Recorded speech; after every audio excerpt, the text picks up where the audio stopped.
4:17 de la madrugada. Hora Venezuela. Un F-35. A Lightning. Cola. F-15053. Pilotado por el mayor James Richardson, conocido por el indicativo Phantom. Despegó en silencio absoluto desde una base aérea avanzada en territorio colombiano, específicamente desde la instalación militar de Palanquero, ubicada a unos 680 kilómetros al suroeste de Caracas. Su misión era, quizá, una de las más controvertidas y técnicamente complejas que Estados Unidos había autorizado en la historia reciente del conflicto con Venezuela: ejecutar un ataque quirúrgico de precisión contra un depósito fortificado de municiones que, según inteligencia verificada durante 3 semanas consecutivas, almacenaba aproximadamente 240 toneladas de explosivos de alta potencia, misiles antiaéreos, cohetes de artillería y munición para tanques. El problema era moral y operativo a la vez. Ese depósito subterráneo no estaba en una zona remota, ni en selva, ni en llanos deshabitados. Estaba, precisamente, en el corazón de un sector residencial de densidad media, en las afueras de Maracay, una de las ciudades militares más importantes de Venezuela. A escasos 180 metros había un complejo de apartamentos de 7 pisos con alrededor de 340 residentes civiles, y a menos de 400 metros, una escuela primaria que, por el horario de la operación, estaría vacía. Richardson, veterano de 18 años en la Fuerza Aérea, acumulaba 2.840 horas de vuelo totales, de las cuales 890 correspondían al F-35A. Fue seleccionado no solo por su habilidad técnica, sino por algo más decisivo: su capacidad demostrada para mantener calma absoluta bajo presión extrema y ejecutar ataques de precisión cuando el margen de error se mide en metros, no en decenas ni centenas. En su carrera completó 127 misiones de combate real en Siria, Irak y Afganistán, incluyendo 23 ataques de precisión contra objetivos de alto valor en entornos urbanos densos, donde la diferencia entre neutralizar una amenaza y provocar una catástrofe humanitaria se decide por la exactitud milimétrica de las coordenadas cargadas en municiones guiadas.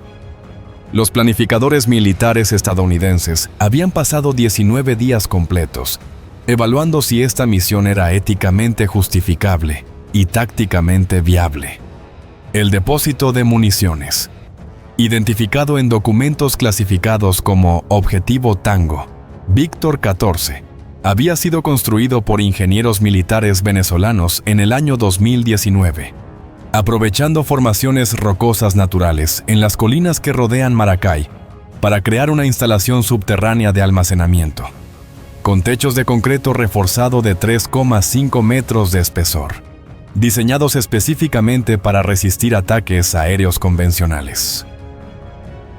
La inteligencia estadounidense había establecido, mediante una combinación de vigilancia satelital de alta resolución, interceptación de comunicaciones venezolanas encriptadas y, según rumores no confirmados, información aportada por fuentes humanas dentro del complejo militar, que ese depósito contenía los sistemas de misiles superficie-aire más avanzados que Venezuela había adquirido recientemente, incluyendo 12 lanzadores completos del sistema S-300PM, U-2 de fabricación rusa, valorados en aproximadamente $85 millones cada uno.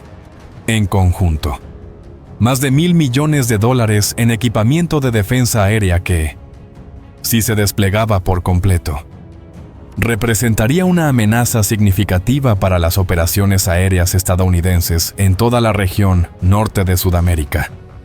El debate dentro del Pentágono y la Casa Blanca fue intenso. Un grupo de oficiales sostenía que atacar un objetivo militar legítimo, sin importar su ubicación, era permisible bajo las leyes de la guerra, siempre que se tomaran todas las precauciones razonables para minimizar bajas civiles. Otro grupo insistía en que el riesgo de daños colaterales en una zona urbana era inaceptablemente alto y que la operación debía posponerse hasta identificar una oportunidad en la que esos sistemas fueran trasladados a campo abierto para un despliegue operativo. Finalmente, después de que 3 análisis independientes realizados por equipos de planificación de operaciones especiales concluyeran que un ataque de precisión, con municiones guiadas específicas, ejecutado en condiciones ideales de clima y visibilidad por el piloto más calificado disponible, podría destruir el objetivo con una probabilidad de 89%, manteniendo las bajas civiles por debajo de 10 personas. La luz verde fue otorgada al nivel más alto. El F-35A Lightning, que Richardson pilotaba esa madrugada, representaba la culminación de más de 2 décadas de desarrollo tecnológico y una inversión total del programa que superaba los $400,000 millones, cuando se consideraban todos los costos de investigación, desarrollo, pruebas y producción. Esta aeronave específica, fabricada por Lockheed Martin en Fort Cass, tenía un costo unitario de aproximadamente $78 millones en la configuración de producción actual, aunque el precio real por unidad, cuando se distribuían todos los costos del programa entre las aeronaves producidas, era considerablemente mayor. Pero los números financieros, aunque asombrosos, apenas comenzaban a contar la historia de lo que hacía al F-35 tan revolucionario. La característica más crucial para esta misión específica era su capacidad stealth, su reducción de firma de radar que lo hacía prácticamente invisible para los sistemas de defensa aérea convencionales. El diseño externo del F-35 incorporaba ángulos cuidadosamente calculados, superficies con materiales absorbentes de radar y una estructura interna donde absolutamente todas las armas y sistemas estaban contenidos dentro del fuselaje o las bahías de armas internas, eliminando los puntos externos de montaje que creaban reflexiones de radar en aeronaves convencionales. El resultado era una sección transversal de radar estimada en aproximadamente 0.01 de 0.1 metatato, cuando se observaba desde el frente comparable al retorno de radar de un pájaro grande o una pelota de golf. Para poner esto en perspectiva, un caza convencional como el F-16 o el F-18 tenía una sección transversal de radar entre 1 y 5 metatato, lo que significaba que el F-35 era literalmente 1000 veces más difícil de detectar. Los radares de los sistemas S-300 venezolanos, que en condiciones ideales podían detectar objetivos convencionales a distancias de hasta 300 kilómetros, tendrían suerte si lograban obtener un retorno utilizable del F-35 a distancias superiores a 2.530 kilómetros. Y eso solo si el avión volaba directamente hacia ellos en actitud de aspecto frontal. Desde cualquier otro ángulo, la detección sería prácticamente imposible hasta que fuera demasiado tarde. Pero el F-35 no era solo una plataforma stealth. Era fundamentalmente una aeronave de fusión de sensores. Un término técnico que apenas capturaba la sofisticación real. La aeronave estaba equipada con el sistema de radar APG-81, un radar ASA Active Electronically Scanned Array, capaz de rastrear simultáneamente más de 200 objetivos aéreos y de superficie, mientras ejecutaba funciones de mapeo terrestre de alta resolución y guerra electrónica, todo sin ser detectado gracias a técnicas de Low Probability of Intercept, que hacían sus emisiones extremadamente difíciles de identificar. Complementando el radar, el sistema Electro Optical Targeting System, conocido como EOTS, proporcionaba capacidades de identificación infrarroja y designación láser, con resoluciones tan altas que Richardson podría identificar positivamente un vehículo específico desde 80 kilómetros de distancia, leyendo incluso números de placas, y las condiciones atmosféricas eran favorables. El sistema de Distributed Aperture System, o DAS, consistía en 6 cámaras infrarrojas distribuidas alrededor del fuselaje, que proporcionaban cobertura esférica completa de 360 grados, permitiendo a Richardson literalmente ver a través del piso de su cabina, mediante un casco de visualización avanzada que proyectaba las imágenes directamente en su visor, creando una experiencia donde las limitaciones físicas de la aeronave prácticamente desaparecían de su percepción sensorial. Todos estos sensores, junto con datos recibidos de satélites, aviones de vigilancia como el E-3 Sentry, que orbitaba a 400 kilómetros al norte sobre aguas internacionales del Caribe, y otros F-35 en la zona, se fusionaban automáticamente mediante procesadores de datos de la aeronave, que generaban una imagen táctica unificada presentada en las pantallas. Multifunción de gran formato en la cabina con una claridad y completitud que ningún piloto de generaciones anteriores podría haber imaginado. Richardson no veía 23 contactos de radar separados, 15 emisiones de amenazas diferentes y 8 objetivos potenciales identificados por infrarrojo. Veía una imagen táctica integrada, donde cada elemento estaba automáticamente clasificado, priorizado y presentado con opciones de respuesta recomendadas. Era en esencia volar dentro de una computadora de combate, que procesaba información a velocidades y volúmenes que ningún cerebro humano podría manejar. Pero presentaba conclusiones de forma intuitiva que Richardson podía comprender y actuar en fracciones de segundo. El motor que propulsaba el F-35A era un Pratt & Whitney F-35, una obra maestra de ingeniería gentinámica capaz de generar 43.000 libras de empuje en configuración de postcombustión suficiente para acelerar las 31 libras de peso en combate típico del F-35 a velocidades supersónicas de hasta Mach 1.2, aproximadamente 1960 km a altitud. Pero para esta misión, Richardson no utilizaría velocidad supersónica. De hecho, volaría en modo completamente subsónico durante toda la penetración y el ataque para minimizar su firma infrarroja y acústica, confiando completamente en su tecnología Stealth para la supervivencia en lugar de en velocidad o maniobrabilidad tradicionales. La misión había sido planeada con una minuciosidad obsesiva que reflejaba su sensibilidad extrema. Richardson había recibido el briefing inicial 36 horas antes, cuando fue convocado a una sala de conferencias segura donde esperaban el comandante de operaciones aéreas para Sudamérica, 2 oficiales de inteligencia, un especialista legal en leyes de la guerra, un planificador de blancos y, mediante videoconferencia segura, un representante del Estado Mayor Conjunto que participaba desde el Pentágono. Durante las siguientes 4 horas, examinaron cada aspecto de la misión con un nivel de detalle que Richardson, a pesar de su extensa experiencia, encontró casi abrumador. Le mostraron imágenes satelitales tomadas por sistemas de reconocimiento óptico capaces de distinguir objetos de 15 centímetros desde órbitas de 400 kilómetros de altura, mostrando el complejo del depósito con claridad suficiente para identificar vehículos específicos estacionados en el área de seguridad perimetral. Le presentaron interceptaciones de comunicaciones que confirmaban que el depósito seguía activo y contenía el material objetivo. Le mostraron simulaciones por computadora que modelaban la explosión del depósito bajo diferentes ángulos de ataque, diferentes tipos de municiones, diferentes condiciones atmosféricas, calculando en cada escenario la propagación de la onda expansiva, la proyección de fragmentos, el área afectada por sobrepresión letal, todo superpuesto sobre mapas detallados de la zona urbana circundante que identificaban cada edificio residencial, cada estructura crítica, cada ruta de evacuación potencial.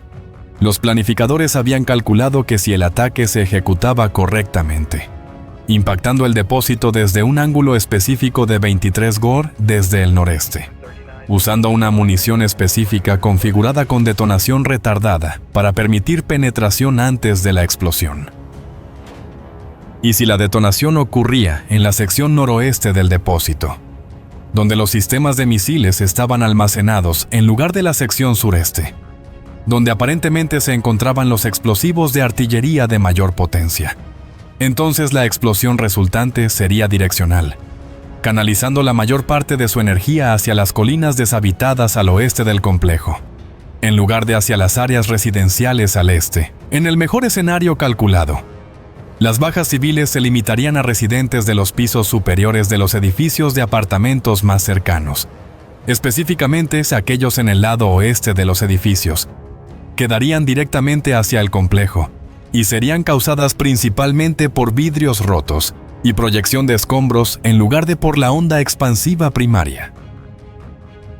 Los números precisos variaban según el modelo, pero los analistas estimaban entre 3 y 17 civiles muertos y entre 30 y 85 heridos, con el rango dependiendo de factores que iban desde cuántas personas estarían efectivamente dormidas en sus hogares a las 4:30 de la madrugada, cuando se ejecutaría el ataque, hasta variables meteorológicas que afectarían la propagación de la onda expansiva. Estas cifras, presentadas con gráficos y distribuciones de probabilidad, representaban vidas humanas reales, personas que no tenían absolutamente nada que ver con el conflicto militar, pero que pagarían el precio de vivir en una ubicación geográficamente desafortunada acerca de instalaciones militares que su propio gobierno había decidido colocar en zonas urbanas. Richardson había ejecutado suficientes misiones de combate para entender que la guerra, incluso cuando se conducía con las tecnologías más avanzadas y las mejores intenciones, inevitablemente cobraba vidas inocentes. Pero entender intelectualmente ese hecho no eliminaba el peso psicológico de ser el instrumento directo de esa realidad. El oficial legal le había explicado que el ataque estaba completamente justificado bajo el derecho internacional de conflictos armados. El depósito era indiscutiblemente un objetivo militar legítimo. Las precauciones para minimizar daños colaterales excedían significativamente lo requerido por las convenciones de Ginebra. El valor militar de destruir esos sistemas de defensa aérea superaba claramente el daño colateral anticipado en cualquier análisis proporcional. Todo estaba documentado, aprobado, legal. Pero Richardson sabía que la legalidad técnica y la realidad moral de matar civiles desde 15.000 metros de altura eran cosas completamente diferentes. Durante la planificación final se había tomado la decisión de usar la GBU-39B Small Diameter Bomb, una munición guiada de precisión relativamente nueva, que representaba un cambio radical en la filosofía de armamento aéreo. Mientras que las bombas guiadas tradicionales como la GBU-12 Poway pesaban 500 libras y las bombas Catadam de uso común pesaban 1.000 o 2.000 libras. La GBU-39 pesaba solo 250 libras, de las cuales únicamente 93 L correspondían a la ojiva explosiva. Esta reducción masiva en potencia explosiva no era una limitación, sino una característica intencional del diseño. La bomba compensaba su menor ojiva con una precisión extraordinaria, capaz de impactar dentro de un círculo de 5 metros de radio, desde 70 distancia, en el 95% de los lanzamientos bajo condiciones normales, y con una capacidad de penetración mejorada, gracias a su cuerpo reforzado de acero, que le permitía atravesar hasta 3 metros de concreto reforzado antes de detonar. La filosofía era simple. En lugar de destruir un objetivo con una explosión masiva que inevitablemente causaba daños extensos en el área circundante, la GBU-39 lo destruía con precisión quirúrgica, colocando una carga explosiva relativamente pequeña, exactamente donde se necesitaba para lograr el efecto deseado, mientras minimizaba los daños colaterales. Para esta misión específica, Richardson llevaría 2 GBU-39 en la bahía de armas interna del F-35, aunque la planificación anticipaba que solo una sería necesaria. La segunda serviría como respaldo en caso de que la primera fallara por alguna razón técnica improbable, pero no imposible. Las coordenadas del punto de impacto deseado habían sido verificadas mediante 3 sistemas independientes y programadas en las computadoras de ambas municiones con una precisión de centímetros. El punto específico era la esquina noroeste del techo del depósito subterráneo. identificado mediante análisis de penetración de suelo por radar satelital, como la ubicación donde la estructura del techo era mínimamente más delgada debido a consideraciones de ingeniería durante la construcción, y también el punto más alejado de los edificios residenciales circundantes. Los sistemas de guía de las bombas combinarían navegación inercial actualizada por GPS durante la mayor parte del vuelo, con guía terminal por datos de enlace proporcionados por el propio F-35, mediante enlace de datos de banda ancha, que permitiría a Richardson hacer correcciones finales hasta literalmente segundos antes del impacto si surgía alguna circunstancia imprevista.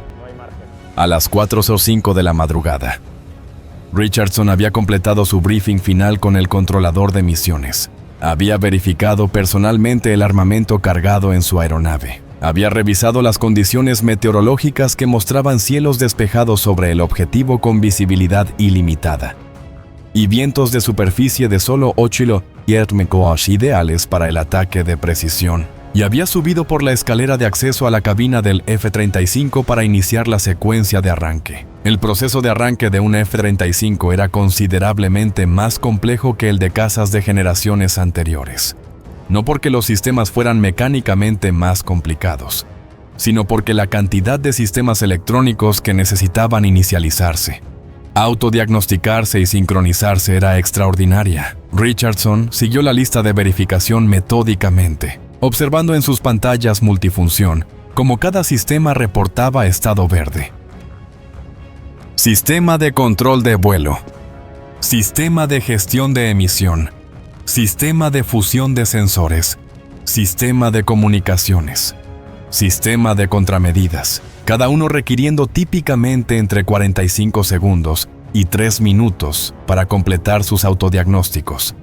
Cuando el motor F-135 finalmente cobró vida con un rugido bajo que rápidamente se estabilizó en un silbido constante, Richardson sintió la familiar descarga de adrenalina que precedía cada misión de combate. Ese estado de alerta aguda donde cada sentido se intensificaba y el tiempo parecía expandirse.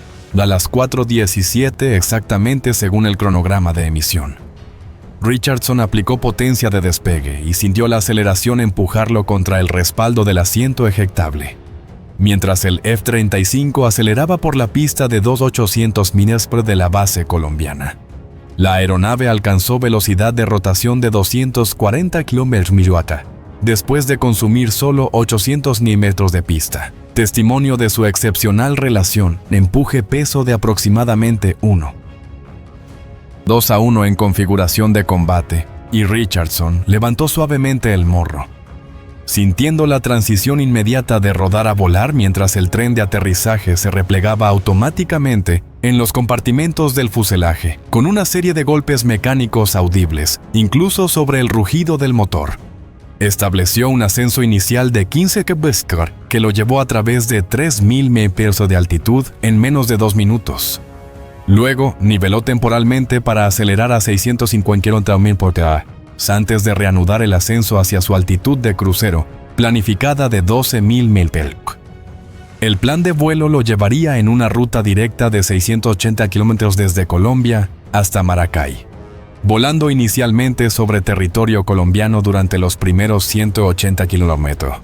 Luego cruzando la frontera venezolana y penetrando aproximadamente 500 kilómetros en espacio aéreo hostil, hasta alcanzar el punto de lanzamiento de armas a 80 kilómetros del objetivo. Velocidad de crucero económica de 860 km/h. El tiempo total de vuelo desde despegue hasta lanzamiento de armas sería de aproximadamente 48 minutos. Durante ese tiempo, Richardson volaría completamente solo, sin escoltas, sin apoyo de no intrusión de defensas aéreas, confiando absolutamente en la tecnología stealth del F-35 para mantenerlo invisible a los sistemas de defensa venezolanos. Era en muchos sentidos la misión para la cual el F-35 había sido diseñado. Penetración profunda en espacio aéreo defendido para ejecutar ataques de precisión contra objetivos de alto valor. Los primeros 15 minutos de vuelo fueron rutinarios, Richardson monitoreaba los sistemas de la aeronave mediante revisiones periódicas de las pantallas. Confirmaba que el consumo de combustible correspondía a las proyecciones de planificación. Verificaba que todos los sensores funcionaran normalmente, pero principalmente simplemente volaba, manteniendo rumbo y altitud, mientras la computadora de navegación contaba los kilómetros hasta la frontera venezolana.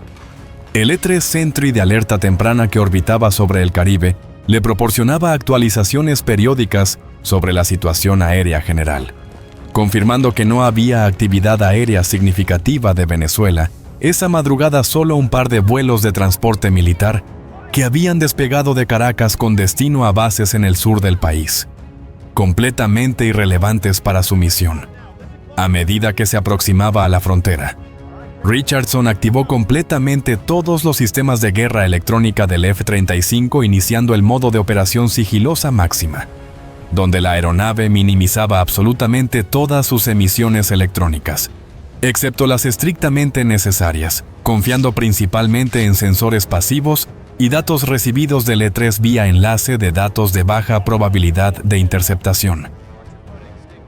El sistema de alerta de radar RWR mostró las primeras detecciones de emisiones venezolanas cuando estaba a 120 km de la frontera. Varios radares de vigilancia aérea de largo alcance, tipos que el sistema identificó automáticamente como 36D6, asociados con baterías S-300 barriendo el espacio aéreo fronterizo con patrones de escaneo rutinarios. El NOL-RWO calculó las direcciones de las emisiones, las correlacionó con bases militares venezolanas conocidas de la base de datos de amenazas y las mostró como iconos en la pantalla táctica con indicaciones de alcance de detección estimado. Para aeronaves convencionales, esos radares representarían amenazas letales capaces de detectar objetivos a 150-200 kilómetros y guiar misiles interceptores con alcances de más de 100 kilómetros. Para el F-35 de Richardson, eran poco más que luces distantes en la oscuridad, emisiones que podía detectar y evitar, pero que tenían prácticamente cero probabilidad de detectarlo en retorno.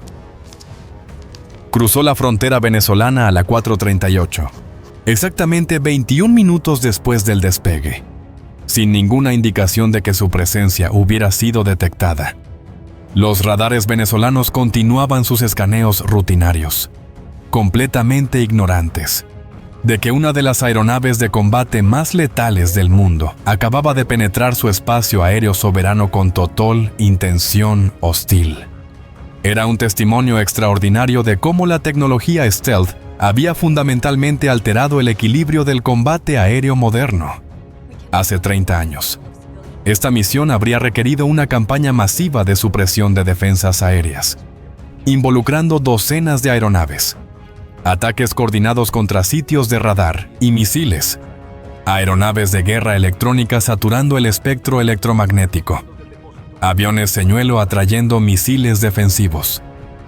Todo para crear un corredor relativamente seguro hacia el objetivo. Ahora, un solo piloto en un solo avión podía penetrar defensas de nivel nacional sin ser detectado, atacar objetivos estratégicos y retirarse.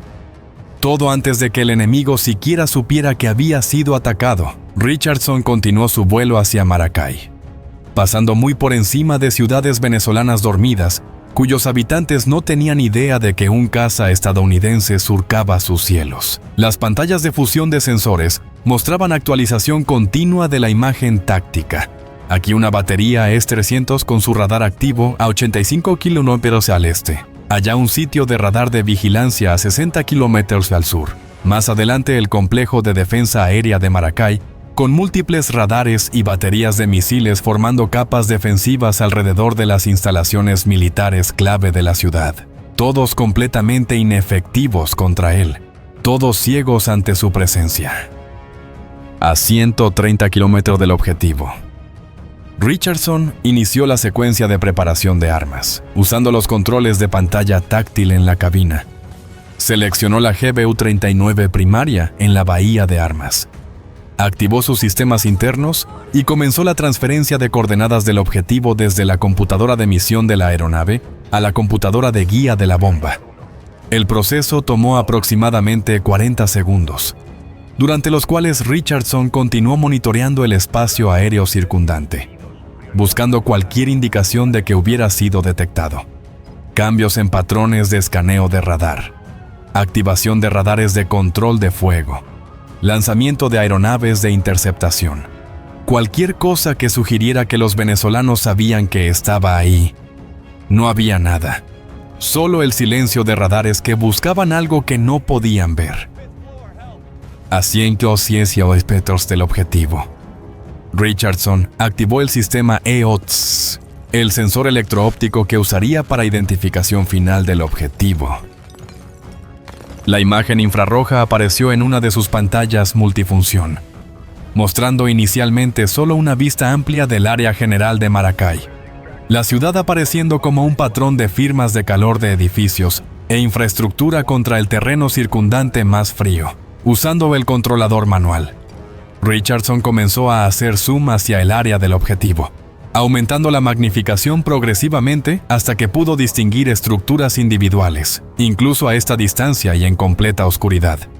El EOTS proporcionaba imágenes de entonces suficiente resolución para identificar vehículos específicos en las carreteras, edificios individuales, incluso personas si hubieran estado al aire libre. Aunque a las 4:50 de la madrugada, las calles estaban esencialmente desiertas, Richardson localizó el complejo del depósito de municiones mediante correlación con las imágenes satelitales que había memorizado durante la planificación. Allí estaba un rectángulo de concreto de aproximadamente 80 metros por 120 con su techo pintado en camuflaje de colores que pretendía hacerlo menos visible desde el aire, pero que era completamente inefectivo contra sensores infrarrojos que detectaban diferencias de temperatura en lugar de patrones visuales.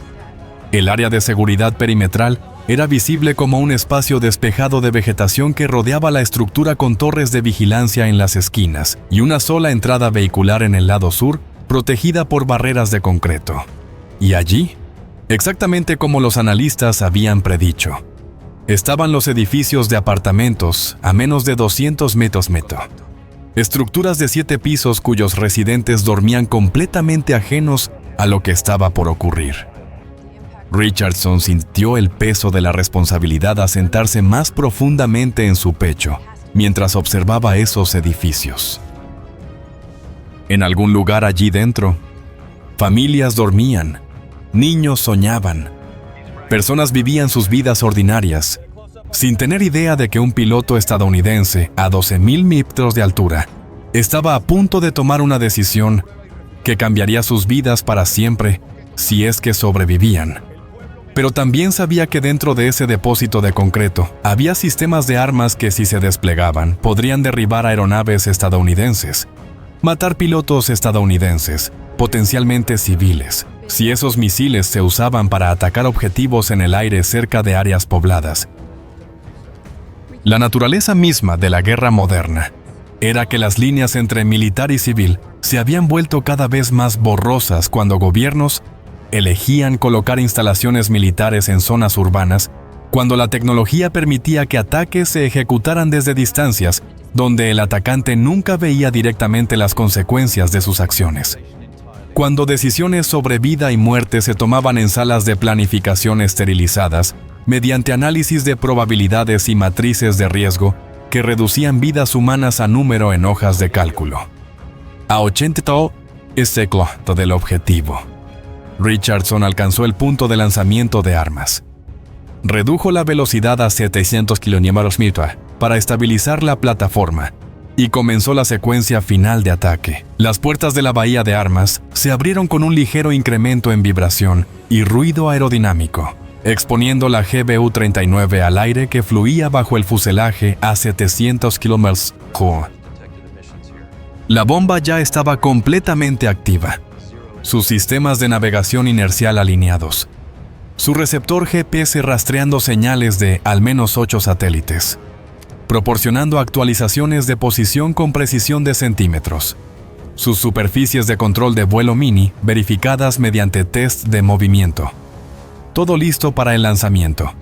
En la pantalla de designación de blancos, Richardson colocó la retícula de puntería electrónica sobre el punto de impacto deseado en la esquina noroeste del techo del depósito.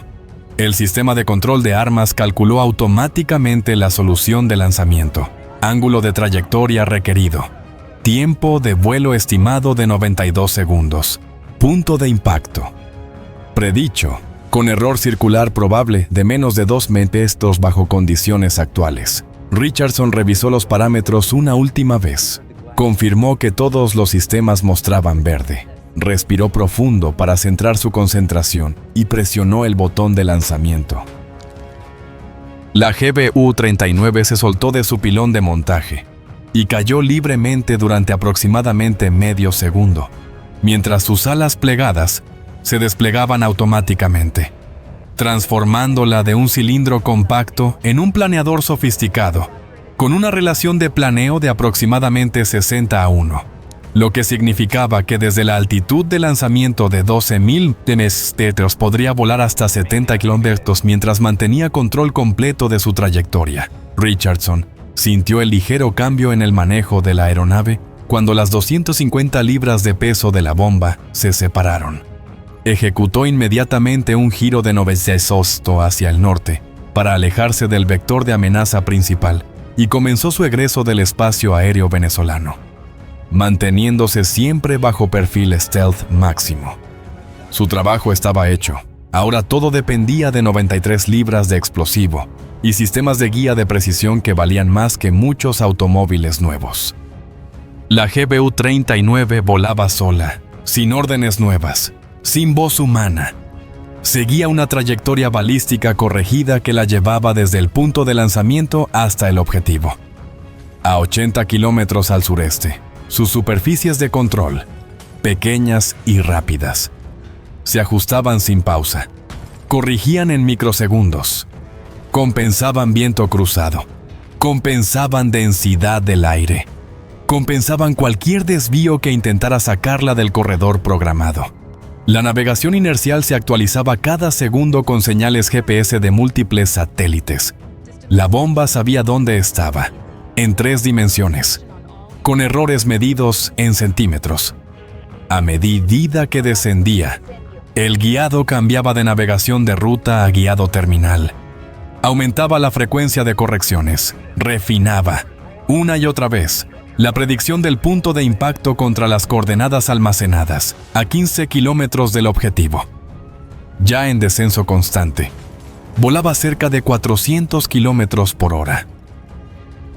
Activó el buscador láser semiactivo como respaldo. No había designador externo iluminando el blanco. Era solo una capa más de seguridad, a 5 kilómetros, cruzando aproximadamente los 2.000 metros de altitud. El sistema ejecutó el cálculo final. Determinó el cruce del plano del objetivo en exactamente 28 segundos. Error lateral previsto 1 metro con 3 décimas desde el centro de la retícula. Ese nivel de precisión, 2 décadas atrás, era ciencia ficción. Abajo, el depósito de municiones seguía quieto. Un bloque de concreto reforzado, enterrado y protegido. Muros y techo con espesor de 3,5 metros. Compartimentos internos organizados para contener un accidente. Puertas de contención para sellar secciones. Protocolos para sabotaje terrestre. Protocolos para incendio interno. Protocolos para explosión limitada. Dentro, el inventario era una masa de riesgo acumulado. 240 toneladas de explosivos y munición. Misiles C-300 en contenedores de transporte. Cada misil con una ojiva de 145 kilogramos. Diseñada para destruir aeronaves a más de 100 kilómetros. Cohetes de artillería de 220 milímetros. Ojivas de fragmentación capaces de barrer áreas del tamaño de campos deportivos. Munición de tanque con penetradores. Cargas de demolición con explosivos plásticos. Todo separado por diseño. Todo seguro en papel. Pero el diseño partía de una suposición falsa que el ataque llegaría desde tierra, no desde arriba, no con una munición guiada de peso reducido, entrando por el techo a velocidad alta y con exactitud de metros. En las torres perimetrales, los guardias no vieron nada.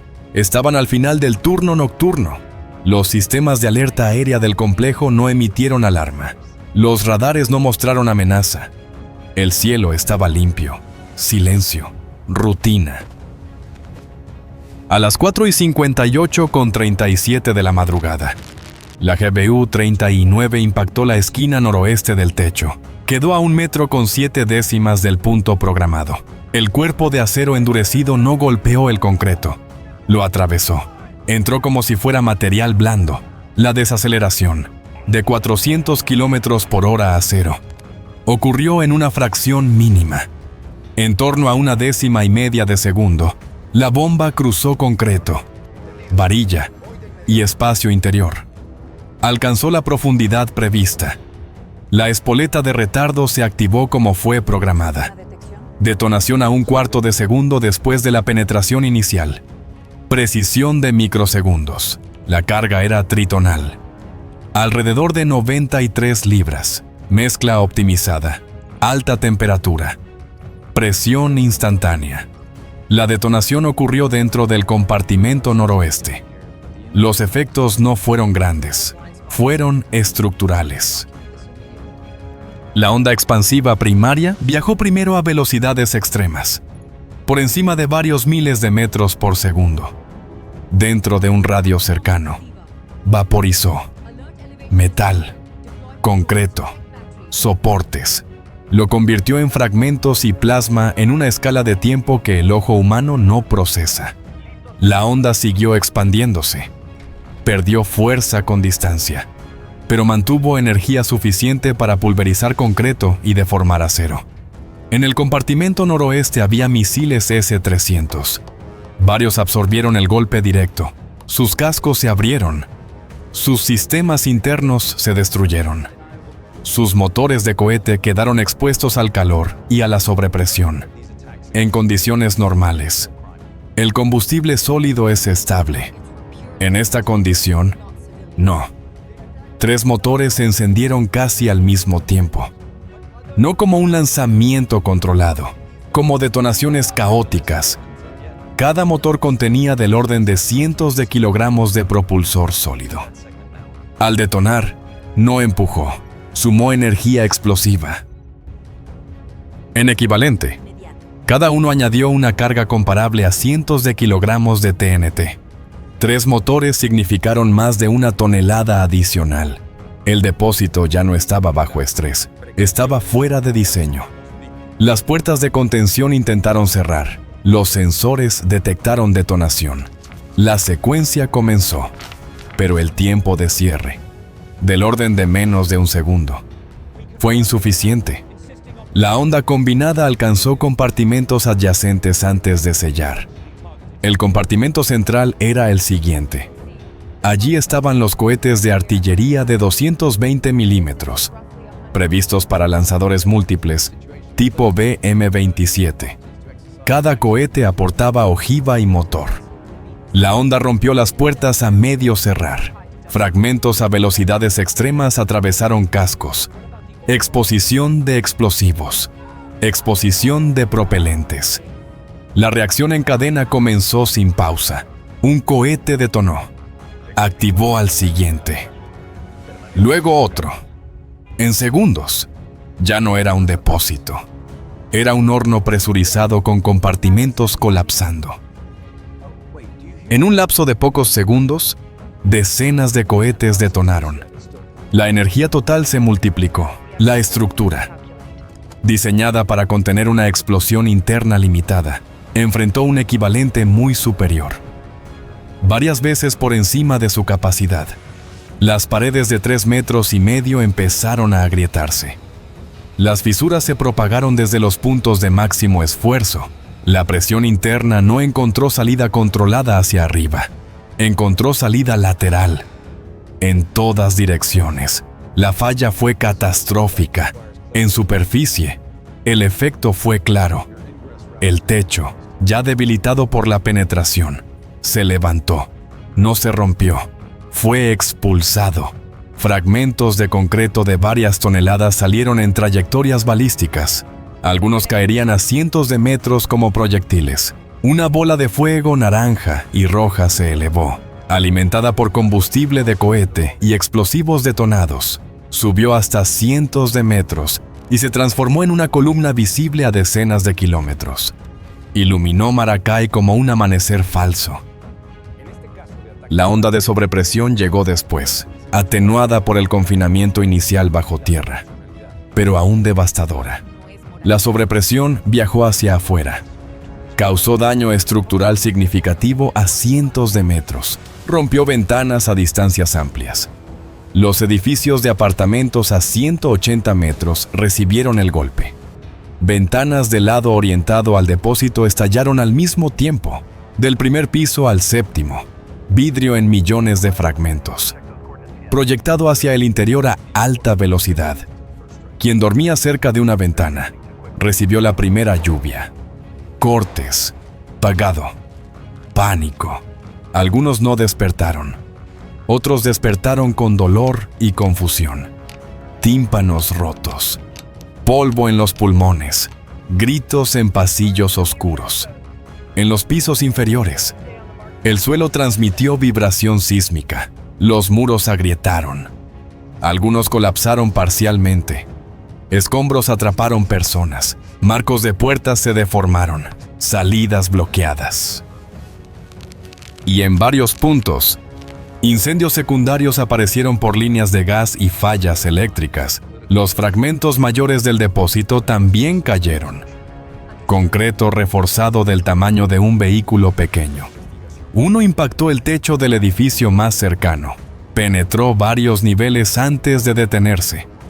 Mató a quienes estaban en su trayectoria. Otro fragmento golpeó el estacionamiento. Destruyó vehículos. Abrió un cráter. La escuela primaria, a 400 metros, estaba vacía. Aún así, sufrió daños extensos. Ventanas rotas. Parte del techo cedido, sin víctimas por horario, no por protección. La ciudad entera lo sintió. El destello fue visible a kilómetros. El sonido pareció un trueno continuo. Las casas temblaron. En la periferia, muchos despertaron sin entender qué había pasado. En el depósito, no hubo advertencia, no hubo sirena, no hubo radar que avisara. Solo impacto, retardo, detonación y cascada. Los servicios de emergencia reaccionaron rápido, pero llegaron ciegos. La primera llamada al 911 entró a los pocos segundos. Un residente, entre polvo y oscuridad, encontró el teléfono y habló sin aire. En minutos, el sistema se saturó. Entraron cientos de llamadas, todas a la vez. Los operadores intentaron imponer orden con un solo criterio: prioridad por supervivencia, personas atrapadas primero, incendios activos después, heridos graves después. Lo demás, al final. No era frialdad, era matemáticas bajo presión. Las primeras ambulancias arribaron poco después. Lo que vieron no era daño, era ruptura, fachadas abiertas, departamentos expuestos, gente pidiendo ayuda desde habitaciones partidas por la mitad, algunos atrapados bajo losas, otros vivos, pero inmóviles por trauma. Varios edificios ardían a la vez. El gas alimentaba el fuego. El humo negro bajaba y se metía en los pasillos. Asfixiaba antes de quemar. El suelo estaba cubierto de vidrio y escombros. Caminar ya era una lesión. Y los heridos no eran 10 o 20. Eran decenas que se convertían en cientos conforme aparecían los que estaban ocultos por polvo. Oscuridad y pánico. Media hora después entraron los equipos de búsqueda y rescate con maquinaria pesada. No podían correr. Tenían que excavar sin provocar un segundo colapso. Usaron cámaras, perros y equipos de escucha. Golpes bajo concreto, voces débiles, señales mínimas. Cada persona viva exigía horas de trabajo lento. Cortar, levantar, apuntalar. Si se equivocaban, Moría el atrapado y moría el rescatista. Así se trabajó por turnos, por zonas, por probabilidades. Cuando salió el sol, la escena se volvió definitiva, bajo luz diurna. El depósito ya no existía. Era un cráter. Un hueco enorme donde antes había una estructura enterrada. Escombros dispersos en cientos de metros. Los edificios residenciales cercanos parecían una zona de combate.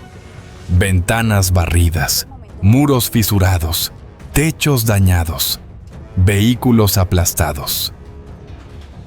La ciudad seguía funcionando, pero con el ruido de sirenas como fondo constante. Los primeros conteos llegaron mientras aún se buscaba gente, muertos civiles confirmados en las primeras horas, heridos que requerían hospitalización, varios en estado crítico, residentes evacuados porque sus edificios ya no eran seguros, personal militar del depósito muerto en el primer instante, propiedad civil destruida en millones, equipos militares perdidos por un valor mucho mayor, en el terreno. Esas cifras no eran análisis, eran bolsas, camillas y listas escritas con prisa. Mientras el rescate seguía, la respuesta política arrancó. El ministro de Defensa recibió el aviso pocos minutos después del evento. Preguntó lo único que importaba en ese instante: accidente o ataque. La primera evaluación fue ambigua. La magnitud sugería ataque, pero no hubo alerta de defensa aérea. No hubo pista en radar. No hubo interceptación. No hubo nada que indicara una violación del espacio aéreo. Era el peor tipo de evidencia lo que faltaba. Horas después, los especialistas cerraron el círculo. Una aeronave no detectada había entrado, atacado y salido. La hipótesis dominante fue directa a un caza furtivo de quinta generación, probablemente un F-35. Lanzó una munición guiada y se retiró sin exposición. El golpe no solo destruyó un depósito, destruyó una promesa. Venezuela había invertido miles de millones en defensa aérea, sistemas diseñados para crear una burbuja sobre nodos críticos. Esa madrugada, la burbuja no existió. Un solo avión cruzó cientos de kilómetros, atacó un objetivo estratégico y se fue. Los defensores no supieron que había estado allí hasta ver el cráter. La narrativa pública se activó de inmediato. El gobierno venezolano emitió una declaración en la mañana. Acusó un ataque criminal contra civiles. Puso el foco en las víctimas. Mostró edificios dañados. Mostró heridos. Colocó el caso en términos jurídicos: crimen de guerra, agresión, terror. La intención era clara: aislar a Washington y unir apoyos. La respuesta estadounidense llegó después. Medida y técnica. Confirmó un ataque de precisión contra un objetivo militar legítimo, un depósito con sistemas de defensa aérea avanzados. Recalcó precauciones, horario, selección de munición y precisión de impacto. Expresó pesar por víctimas civiles, pero trasladó la responsabilidad a Caracas por ubicar activos militares dentro de zonas urbanas y, en la práctica, usar población como escudo. Dos relatos, dos marcos y un hecho inamovible en el centro: la capacidad de penetración furtiva y la imposibilidad de detectar al atacante en tiempo real. El debate internacional siguió un patrón conocido. Aliados de Estados Unidos defendieron proporcionalidad y necesidad militar. Aliados de Venezuela denunciaron agresión y daño civil excesivo. Organizaciones de derechos humanos exigieron investigación independiente, distinción, proporcionalidad, precauciones. No era un debate moral abstracto, era una pelea por legitimidad, porque después de esa madrugada, la pregunta no era solo quién ganó tácticamente, era quién pagaría el costo político de un cráter en medio de una ciudad. Para Richardson, el regreso a Colombia fue limpio. En cabina, todo había salido según manual. La munición impactó a pocos metros del punto de puntería. El objetivo quedó inutilizado. Ningún radar venezolano lo fijó. Ningún sistema lo enganchó.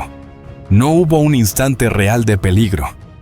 En términos militares, fue un golpe quirúrgico ejecutado con disciplina, pero el vuelo de salida no fue silencioso en su cabeza. Los primeros reportes de víctimas civiles empezaron a entrar por enlace seguro. Números, fotos, voz de un oficial leyendo partes. Ahí cambió el peso de la misión, porque la parte técnica ya no importaba. Richardson entendió el hecho desnudo, había matado a personas que nunca lo verían, gente que no sabría su nombre, gente que no tuvo margen para esconderse, correr o negociar. Él solo presionó un botón, el resto lo hizo la física. La legalidad estaba escrita, la orden estaba firmada, la justificación estaba documentada. Eso no resolvía lo moral. Richardson no decidió la política. No eligió el lugar del depósito. No redactó la matriz de proporcionalidad. Fue el ejecutor final de una cadena que empezaba a miles de kilómetros, en oficinas iluminadas y salas de planificación. La distancia no borraba responsabilidad, solo la hacía más fría. Aterrizó en Colombia a las 6:12. Habían pasado menos de 2 horas desde el despegue. El comandante lo recibió con una frase simple: misión perfecta. El equipo de inteligencia pidió un debrief completo. Querían emisiones detectadas, patrones de búsqueda, ventanas de radar, cualquier detalle útil para la próxima penetración. Los planificadores exigieron tiempos, rumbos, altitudes y consumo. Todo trataba el ataque como lo que era en la doctrina un éxito táctico. Richardson cumplió, respondió, firmó formularios, entregó datos, pero no soltaba una imagen: los bloques de apartamentos vistos en infrarrojo, ventanas a habitaciones, calor humano detrás de paredes, personas dormidas a pocos cientos de metros del objetivo. Él sabía eso antes del lanzamiento. Aún así disparó, y eso lo separaba de cualquier simulación. Esa operación dejó 4 lecciones que no eran cómodas. Primera, la furtividad cambió el equilibrio.